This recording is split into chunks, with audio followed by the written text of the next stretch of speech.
সেই আল্লাহ রাব্বুল আলামিনের দরবারে লাখ কোটি শুকরিয়া স্বরূপ পাঠ করি আলহামদুলিল্লাহ।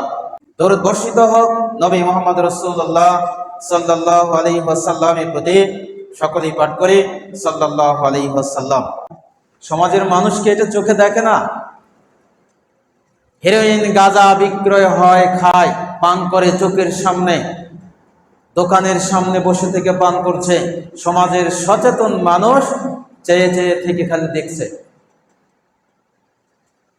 এ দেখা যদি 100 বছর দেখেন, তাহলে আপনার আমার এই সমাজ থেকে অপরাধ উঠবে না। কারা খায়? আপনার আমার ছেলে মেয়ে, আপনার আমার ভাই, আপনার আমার প্রতিবেশীর ছেলে মেয়ে যারা রয়েছে তারাই জড়িয়ে যাচ্ছে সব নিষেধার দ্রব্যের সঙ্গে। কিন্তু সংস্কার করে আমরা শুধু কথা বলছি আর দল ভারী করছি, এইটা করব ওইটা করব।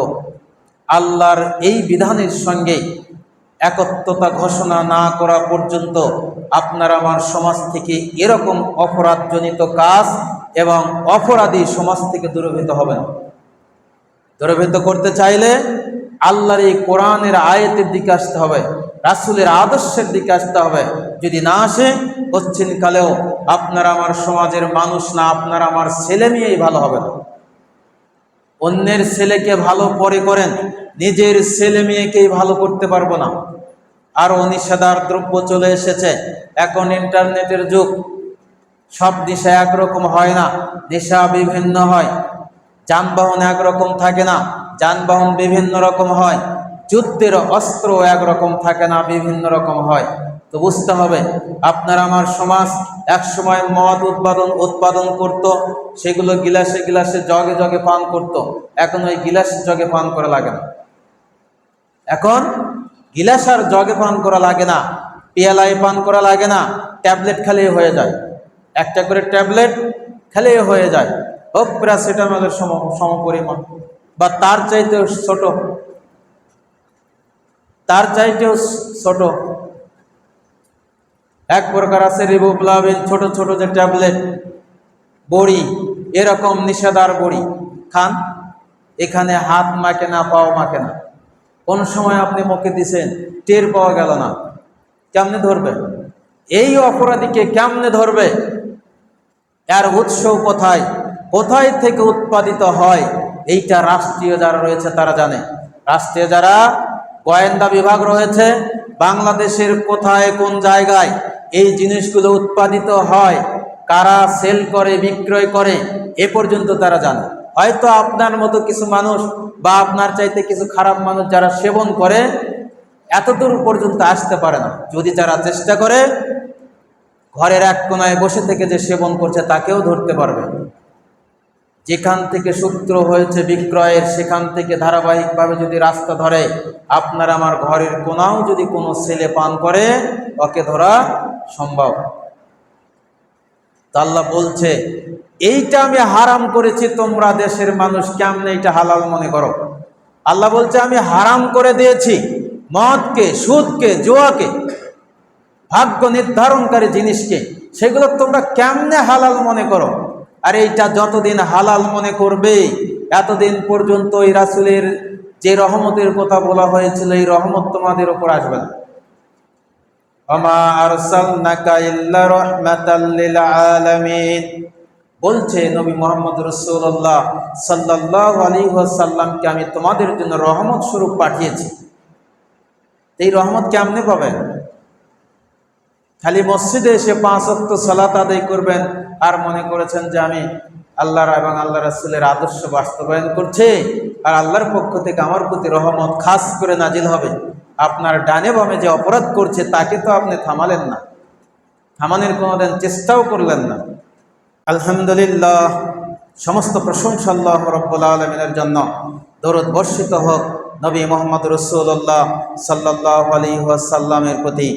আল্লাহ রাব্বুল আলামিন যে আদর্শে নবী মুহাম্মদ রাসূলুল্লাহ সাল্লাল্লাহু আলাইহি ওয়াসাল্লামকে পৃথিবীতে পাঠানো হয়েছিল, আমরা শেষ নবীর উম্মতে মুহাম্মাদি, আমাদের সচেতন হওয়া দরকার যে আসলে আমাদের করণীয় কি, ব্যক্তিগত জীবনে, পারিবারিক জীবনে, সামাজিক জীবনে, সমাজের কি কাজটাই আমার দ্বারা সম্ভব হলো, সমাজে কতটুকু কাজ সমাজে কতটুকু ভালো কাজ আমার দ্বারা সম্ভব হয়েছে, স্থাপিত হয়েছে, সহযোগিতা করতে পেরেছি, এইটা একটু চিন্তা করে দেখতে হবে।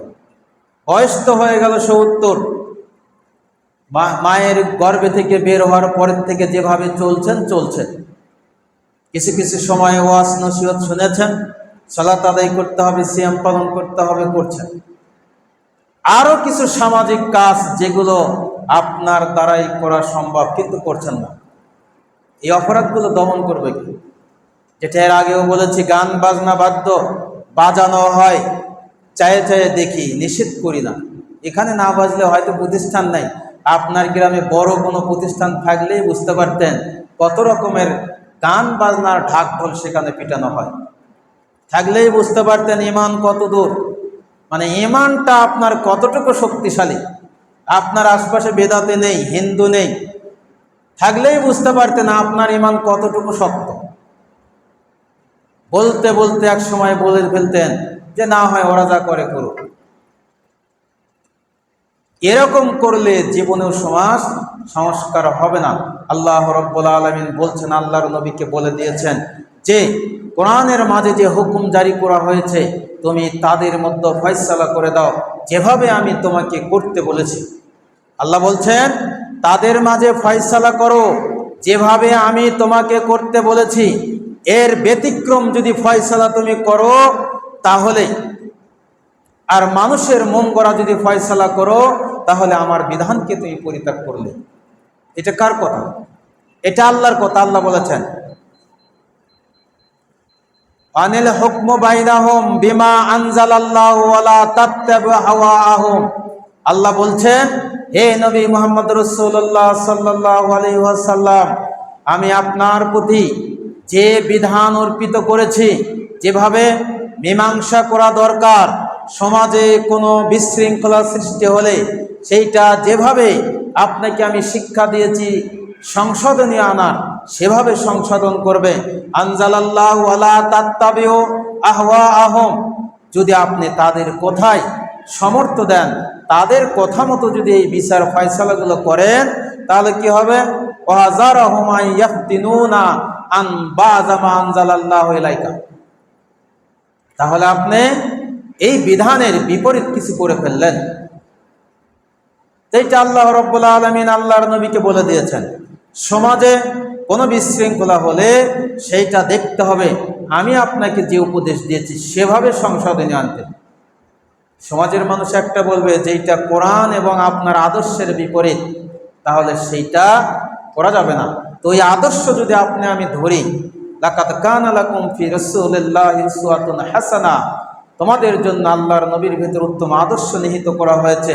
সামাজিক বিচার ফয়সালা করেন, পারিবারিক মীমাংসা করেন, পারিবারিক জমি বন্টন করেন, অর্থনৈতিক বন্টন করেন, সামাজিক বিশৃঙ্খলা হয়েছে সমাধান আনেন, রাষ্ট্রীয় বিশৃঙ্খলা হয়েছে অপরাধীদেরকে শায়েস্তা করতে হবে। সেটা আপনার ইচ্ছা মতো করলে হবে না। মানুষের দেওয়ার নীতির উপর ইচ্ছা করলে সমাধান করলে সেইটা সমাধান হবে না। এইটা হবে জুলুম, সেইটা হবে জুলুম। কোরআন বলছে যদি এই কোরআনের নীতিতে যদি কেউ ফয়সালা করে সেইটা জুলুম হবে না। যদিও আপনি হত্যাযোগ্য অপরাধ করে থাকেন আর আপনার প্রাপ্য যদি হত্যা করাই থাকে, আপনাকে যদি হত্যা করতে হয়, এইটা জুলুম হবে না। অপরাধ করেননি কিন্তু আপনার শাস্তি হয়েছে 12 বছর জেল কাটতে হবে, কাউকে ফাঁসিতে ঝুলিয়ে হত্যা করতে হবে। এই অপরাধ করেনি যদি এরকম করে, তাহলে অবশ্যই যারা এর সঙ্গে জড়িত এরা হলো জালেম। আর এই জালেমদের জন্য এই রাষ্ট্রে, এই দেশে বিশৃঙ্খলা ঘটবে, আল্লাহর উপর থেকে গজব নাজিল হবে। হাজারো বিনা অপরাধী যাদেরকে ফাঁসি দেওয়া হয়েছে, হাজারো বিনা অপরাধকারী মানুষ হাজতের মধ্যে আজও বন্দী হয়েছে। কেন হয়েছে? এই জুলুমবাজদের কারণে। একে তো জুলুমবাজ শাস্তি পেল, রাষ্ট্রে যারা অবস্থান করছে তারাও শাস্তি পেল। অনেক পরিবার থেকে বিনা অপরাধী মানুষ, ছেলে মেয়ে অকাতরে জীবন দিল। কেন দিল? এই জালেমদের কারণে। এই জালেমদের কারণে ঠিক একই নিয়মে যদি আবারও জালেম শুরু হয়, জুলুমবাস যদি শুরু হয়, তাহলে অবশ্যই আর পরের প্রজন্মে আপনার আমার ছেলে মেয়ে যারা আজও জীবিত রয়েছে তারাও জীবন দেবে, তারাও এক সময় জীবন দেবে। কেন দেব এটা বুঝলো না। কিন্তু যে কারণে এত মানুষ জীবন দিল, তার কোনো কি ফল পেলাম? 1 বৎসর পার হলো, আজ পর্যন্ত একটি সংস্কারও হয়নি। সমাজ সংস্কার পরের কথা, নিজেরাই সংশোধন হয়নি। মনে করেছেন এ দেশ স্বাধীন হলো, একেবারে আল্লাহর হুকুম এখন মনে হয় আজ থেকে বাস্তবায়িত হলো। আওয়ামী সরকার চলে গিয়েছে, এ দেশ মনে হয় মানুষ একেবারে শান্তিতে দিন রাত ঘুমাবে। তো ঘুমান, আল্লাহর বিধান এখনো এই জমিনে একটিও বাস্তবায়িত হয়নি। যদি চেষ্টা না করেন হবে না। তবে বিপরীত যেইটা আসার কথা সেটাই আসবে। রহমতের পরিবর্তে গজব নাজিল হবে। তো এই গজব থেকে যেন আমরা রক্ষা পাই, আল্লাহ রাব্বুল আলামিন যেন আমাদেরকে রক্ষা করে, আমরা চেষ্টা করে আল্লাহর নবীর আদর্শ আমাদের জীবনে বাস্তবায়ন করার, এবং রাষ্ট্রীয়ভাবে, জাতিগতভাবে, পারিবারিকভাবে যেন আমরা কোরআনের বিধান মেনে এই দুনিয়া থেকে যেতে পারি। আল্লাহ রাব্বুল আলামিন যেন আমাদেরকে তৌফিক দান করেন। আল্লাহুম্মা আমিন।